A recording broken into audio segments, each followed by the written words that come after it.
The Gallery of Shadows. The rain came down in soft, steady sheets, blurring the flashing lights outside Blackstone Gallery. Detective Lila Monroe stepped past the yellow tape, her coat already soaked. Inside, the air smelled of varnish, old wood, and something metallic, something wrong. "Victim's name?" she asked. Officer Reed flipped through his notes. "Evan Kerr, local art curator. Found dead in front of that." He pointed toward a large portrait at the end of the room. The painting was unsettling. Half finished, half burned, its subject hidden in swirling darkness. Lila crouched near the body. No forced entry, no sign of struggle, just the look on his face. Pure terror. The walls around them were lined with other artworks, all draped in white sheets. Only that one painting remained uncovered. Reed rubbed his neck. "We tried covering it too, but..." He hesitated. "It kept uncovering itself." Lila frowned. "Explain." He swallowed. "Every time we turned our backs, the sheet was on the floor again." She gave him a hard look. "Maybe secure it next time." But when she turned back to the painting, she froze. The eyes, whatever lay behind those brushstrokes, felt alive, watching. At the station later, Lila reviewed the security footage. Midnight, the gallery empty. Evan Kerr entered the main hall carrying a lantern. He stared at the portrait for almost 3 minutes, then whispered something, too low for the mic. Suddenly the lights flickered, and a dark shape appeared behind him. Frame skip. Evan collapsed. When the lights came back, the shape was gone, and the painting looked different. Lila leaned forward. In the playback, the portrait now showed a face, Evan's. The next day, she visited the gallery again. The portrait stood uncovered, fresh streaks of red mixed into the oil paint. Lila approached slowly. At first glance, the canvas was just abstract swirls and shadow, but then she heard it, a whisper, soft, like breath against glass. "Look closer." She stepped back, heart pounding. "Who's there?" No reply, only silence, and that faint whisper again, repeating her name this time. "Lila?" Her phone buzzed, making her jump. It was Captain Wells. "Another one," he said. "Victim found this morning. Same pattern. Near the gallery." She stared at the portrait. "Same artist?" "Maybe. But the weird part..." He paused. "Someone painted the crime scene before it happened." Her eyes returned to the painting. The fresh strokes near the bottom formed what looked like another face. A woman's, with dark hair. Her own. Lila stepped back, breath quickening. From behind the frame, the faintest scratching sound began, like someone painting from inside. The next morning, the city was gray and heavy with mist. Detective Lila Monroe hadn't slept. She couldn't. Every time she closed her eyes, she saw the portrait's shifting brushstrokes, whispering her name through the dark. By 9 a.m., she was back at the Blackstone Gallery, walking past the same velvet ropes and empty frames. The curator's assistant, a pale woman named Cora Vale, was waiting near the stairs. "You were close to Evan Kerr?" Lila asked. Cora nodded shakily. "He was obsessed with that painting. Said it was part of a private collection. It arrived 2 months ago. No artist signature, no delivery record." "No artist?" "None," she said. "But Evan called it the whispering portrait. He claimed you could hear it when you were alone." Lila frowned. "You ever hear anything?" Cora's eyes darted toward the covered canvas. "Once. A voice said my name. I thought it was Evan, until I realized he'd already left the room." Lila spent hours combing through old invoices and shipment records. Nothing. No trace of any painting matching that description. Then she found a folder tucked under the desk, unmarked, old, edges yellowed. Inside were photographs of another exhibition, dated 1987. The same portrait, same frame, different face. The woman in the photo was unfamiliar, young, elegant, and terrified. Scrawled beneath the image were 2 words, Lila Monroe. Lila searched the name. The result made her blood run cold. Lila Monroe, a painter who'd gone missing in 1987. Rumors claimed she'd gone mad after painting portraits that breathe. Her last known words were quoted in a local newspaper. "Every portrait is a prison, and mine still talks." That night, Lila brought the file home. She pinned the photos to her corkboard, the image of the whispering portrait in the center. Rain pattered softly against her window. Then her phone rang. "Monroe?" she answered. "Detective," Captain Wells said. His tone was tight. "We just got another body, found near the old Monroe studio on Vine Street." Her pulse jumped. "Lila Monroe's studio?" "Yeah, you better get down here."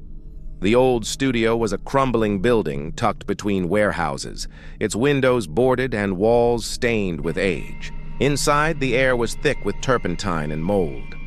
A single light flickered in the back room where the victim lay. Another gallery worker. Same expression of terror. Same faint streak of red paint on the fingertips. Lila crouched beside the body, examining the ground. The concrete floor was covered in faint footprints, bare, small, like a woman's. But the dust was fresh. Someone, or something, had been here recently. On the far wall, she found another painting leaning against broken shelves. The frame was cracked, the canvas partially torn. At first, it looked blank, but under her flashlight, faint outlines began to appear, like a face being drawn from the shadows. Then from behind her came a whisper. "Almost finished." She spun around, gun raised. No one there. The whisper came again, closer this time, like breath brushing her ear. "Don't cover it again." She stepped back toward the door, heart pounding. Her flashlight flickered. When the beam returned, the painting was different. It now showed 3 faces: Evan Kerr, the new victim, and someone else half-formed. The unfinished one had dark hair, familiar eyes, and a silver badge painted over the chest. Her badge. Lila stumbled back, shaking. She yanked out her phone, trying to snap a picture, but the screen glitched. When she looked up again, the painting was blank. Only a whisper remained. "Next brushstroke is yours." She left the studio trembling, the echo of that voice following her through the rain.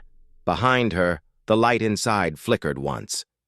And on the torn canvas, a new streak of crimson appeared, wet like fresh paint. Lila Monroe didn't go home that night. She drove aimlessly through the rain, the wipers sweeping across a fogged windshield while her mind replayed that whisper again and again. "Next brushstroke is yours." By the time she reached her apartment, the city was half asleep. She locked every door, drew the curtains tight, and laid the photos of Lila Monroe across the table. In every picture, Elena's eyes looked slightly different. In one, they were terrified. In another, almost pleading. And in the last one, painted just before she vanished, they seemed to stare directly at her. Lila turned away, trying to shake the chill creeping up her spine. At 2 a.m., her phone buzzed. Unknown number. A text. "You left it open." Her blood froze. She scanned the apartment. Everything looked the same. She checked the locks, still secured. Then a faint sound from her living room. A whisper, like a brush dragging softly across a canvas. Lila stepped closer, her gun drawn. There, on her coffee table, was a small canvas she didn't own before. It was blank, except for one fresh stroke of black paint still wet. Her reflection in the dark window wavered slightly, almost like it was breathing. "You shouldn't have looked away," the whisper said. Lila stumbled back, knocking over a chair. Her phone buzzed again. This time, a picture message. It was the painting from the Monroe studio. Only now, the unfinished face was complete. It was her. Morning came like a bad dream. Captain Wells called her into the precinct. "You look like hell," he said. "I didn't sleep." He slid a file toward her. Another murder, found at the old pier. Lila flipped it open and froze. The crime scene photo showed something new.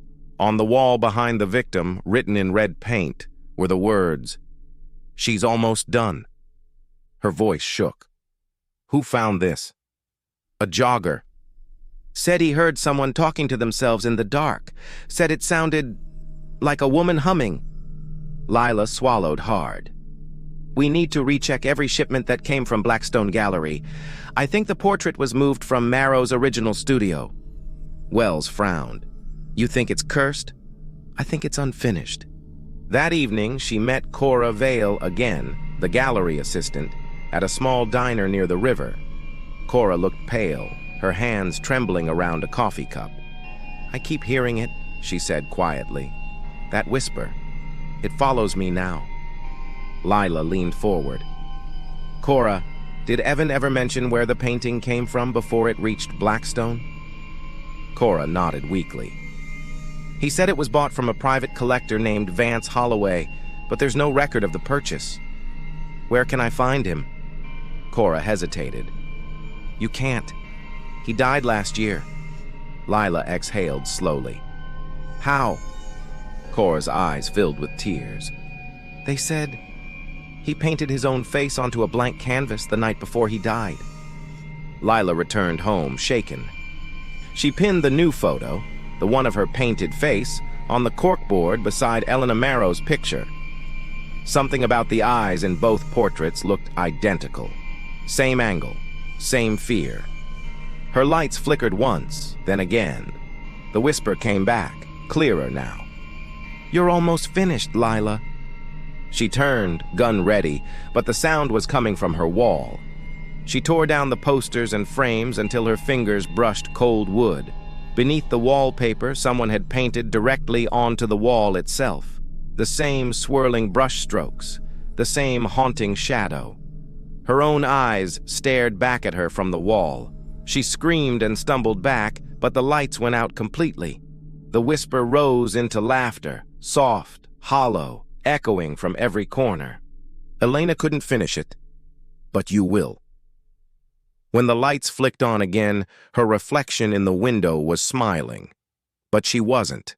And behind her reflection, faintly, a hand holding a brush moved on its own, dragging color across invisible canvas.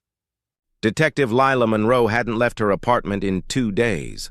The walls felt alive, breathing, shifting, whispering her name through the cracks. The portrait hidden beneath the wallpaper pulsed faintly whenever she looked away, like a heartbeat trapped in paint. Sleep was impossible. Every time she closed her eyes, she saw herself, that same image from the painting, smiling while her real face trembled. The phone rang again. Captain Wells. "Lila, we've got another body. This one, it's bad, real bad." "I'm done," she said quietly. "I know who's next." There was silence. "Who?" "Me." The crime scene was an abandoned art studio by the pier, the same place where Evan Lorne first discovered the cursed portrait. The air smelled of mildew, turpentine, and something faintly sweet, like rot covered by perfume. On the wall hung dozens of canvases, faces of people long dead, half-finished, frozen mid-scream, and in the center stood a single easel, covered by a white cloth. Lila approached slowly, every instinct screaming at her to leave. She reached out and pulled the cloth away. It was her, painted perfectly, every detail exact. Only this version of her looked peaceful, as if she'd already accepted something she hadn't yet faced. And beneath it, smeared in red, were the words, "Finish it." "Lila." The voice came from behind her. She turned. Elena Monroe stood in the corner, or what was left of her. Her body shimmered like oil on water, face shifting between alive and painted. "Elena?" The ghost tilted her head, eyes wet with regret. "I didn't mean for this to happen," she whispered. "I only wanted to trap my pain. The brush, it listened." "What are you?" Elena's smile was sad. I'm the first stroke that never dried. The shadows around the room began to stretch, twisting into faces, victims, collectors, even Evan. Their mouths opened, whispering in unison. One more! Complete us! Lila stumbled back, gripping her gun. You think I'll finish your curse? Elena's tone turned sharp. You already started, Detective. Every time you looked at us, every time you remembered, you painted another line. The floorboards cracked beneath her feet. The portraits on the walls began to weep black tears. Stop it! Lila shouted. The whisper answered, Only the artist can end it. Lila fell to her knees, breathing hard. The truth hit her like lightning. The only way to stop it was to finish the painting. She grabbed a brush from the easel, her hand trembling.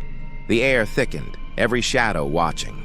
With slow, deliberate strokes, she filled in the last unpainted space, a small reflection of her own eyes.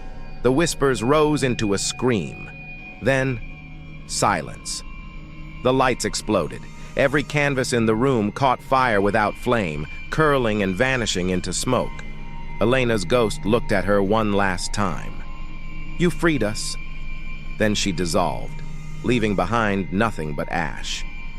Days later, the studio was found empty. No body, no paintings, just one canvas nailed to the wall. It was blank, except for a faint signature at the bottom corner, L. Monroe. Captain Wells stood there staring at it, his radio crackling. Sir, we checked the cameras. No one entered or left that night. He turned toward the blank canvas and swore he saw something move beneath the surface. A faint outline of a woman's face, eyes just beginning to form. He stepped closer, squinting. The whisper came, soft as breath against glass. Don't look away. And for a second, he thought he saw Lila smile from inside the paint. The end. The whispering portrait. A mystery beyond death.